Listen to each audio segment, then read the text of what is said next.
लैंगिकतेविषयी जेव्हा आपण बोलतो ना, तेव्हा आपण फक्त त्या 2 मिनिटाच्या शारीरिक क्रियेविषयी बोलतो, असा बऱ्याच जणांचा समज असतो.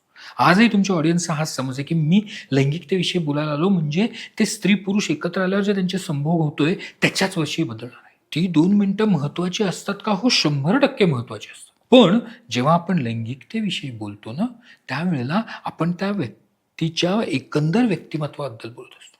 त्याची शारीरिक स्वच्छता असेल, शरीराची निगराणी घेणं असेल, डायट असेल, एक्सरसाइज असेल, त्याचबरोबर त्याला आपल्या जोडीदाराची काळजी कशी घ्यायची, प्रेम म्हणजे काय, आपुलकी म्हणजे काय, हं, आपल्या हं, जोडीदाराला समजून कसं घ्यायचं, जेंडर इक्वालिटी असेल, हं.